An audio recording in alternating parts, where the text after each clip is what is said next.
Paz do Senhor, meus irmãos, meu nome é Renan Pena de Sá, eu sou fundador do Ministério A Fé que Salva e hoje eu vou falar com vocês um tema que é de muita relevância para qualquer pessoa, que são os 5 passos para a salvação. Muita gente se pergunta, mas essa questão de salvação, como é que isso funciona? Como é que a pessoa faz para estar apta para a salvação? Isso não é simples, mas não tão simples. Por que simples e não tão simples? Porque em teoria é simples. A questão é que praticar isso não é tão simples, tá? O primeiro passo que a pessoa tem que fazer para conseguir ser salva é ouvir a palavra de Deus.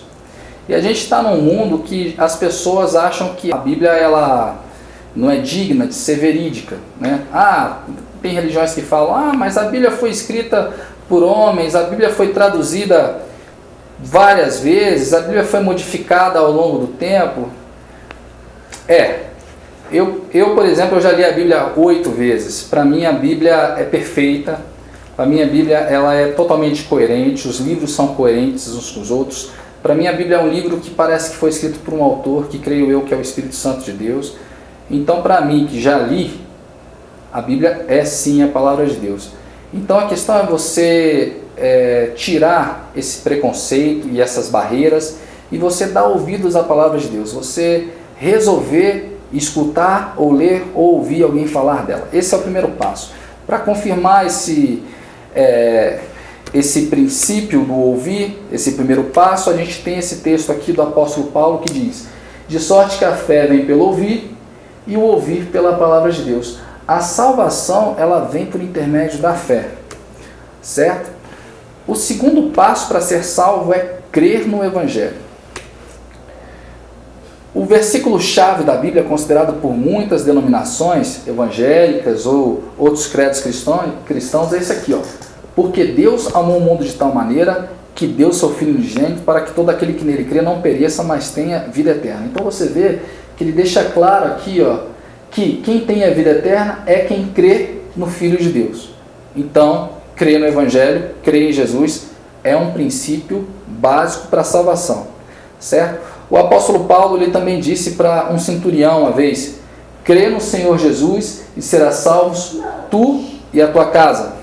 Jesus, no seu caminhar ali, na sua época, no seu contexto, com os seus contemporâneos, certa vez ele curou um grupo de leprosos. Um deles voltou para adorar a Deus. E ele disse: não foram 10 curados? Só um voltou para adorar? Ele disse o seguinte: levanta-te e vai, a tua fé te salvou. Para Jesus, a fé e a salvação eram sempre mais importantes do que uma cura, ou um milagre, ou qualquer coisa do tipo.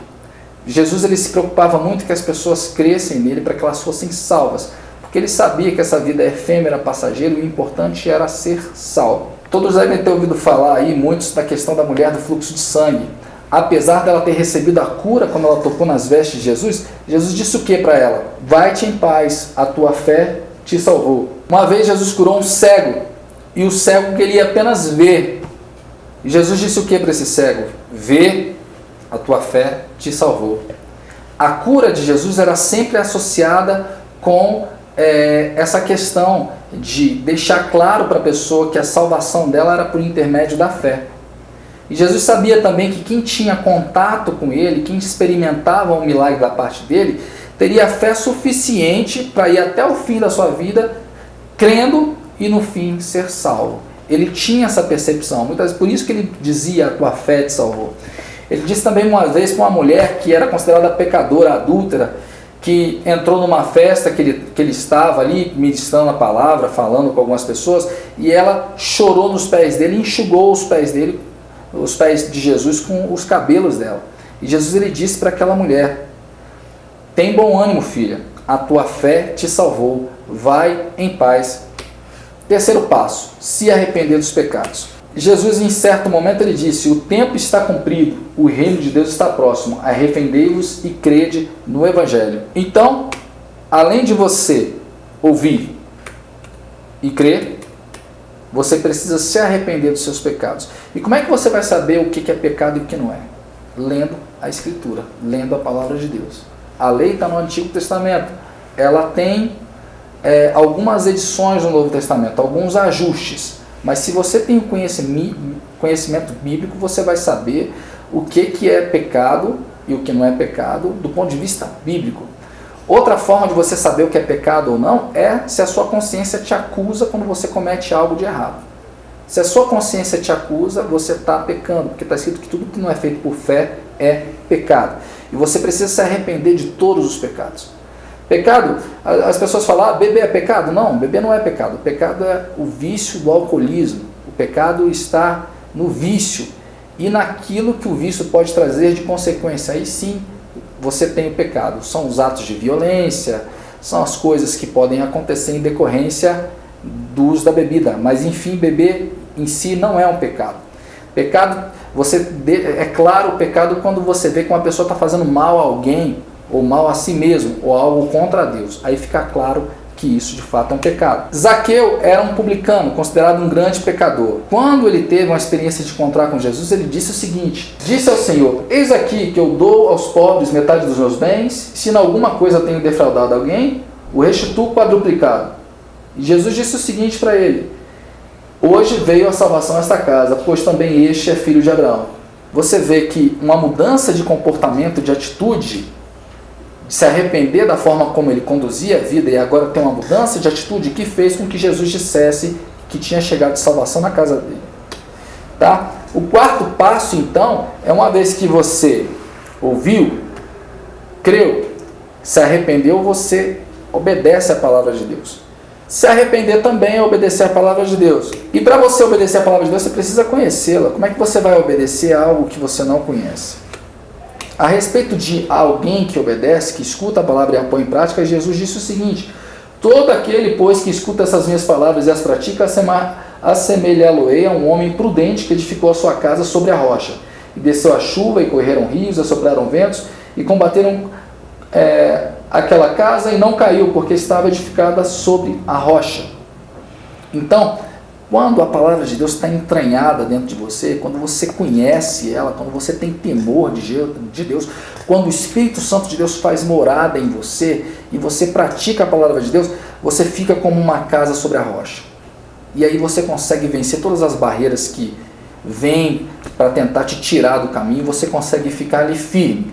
Jesus também disse: vós sereis meus amigos se praticares, se fizerdes o que eu vos mando. E ele também chamou a atenção para o seguinte: toda árvore que não dá bom fruto, corta-se e lança-se no fogo. Ou seja, não adianta a pessoa conhecer o Evangelho se ela não obedece ele e dá maus frutos. Mesmo crendo em Jesus e conhecendo a palavra de Deus, se ela não der bons frutos, se ela não obedecer a palavra de Deus, ela corre o risco de perder a salvação dela. E o quinto passo para você ser salvo é você perseverar até o fim. Jesus ele disse o seguinte no fim do Evangelho de Mateus: e por se multiplicar a iniquidade, o amor de muitos se esfriará, mas aquele que perseverar até o fim, esse será salvo. Então a questão é você perseverar crendo e obedecendo a Escritura até o fim. E existe uma evolução nesse sentido. Está escrito na Bíblia que a vereda do justo é como a luz da aurora, que vai brilhando, brilhando até ser dia perfeito. Quanto mais você obedece a palavra de Deus, quanto mais íntimo de Deus você fica, quanto mais o Espírito Santo age na sua vida, mais você se aperfeiçoa, você evolui, você fica cada vez mais perfeito, cada vez mais santificado. A palavra de Deus, ela tem esse poder de santificar o homem e aperfeiçoar o homem. Jesus ele disse uma vez para os discípulos: vós já estáis limpos pela palavra que vos tenho dito. Então, irmãos, essa é a mensagem, é simples, mas não tão simples de praticar. E que Deus abençoe todos vocês.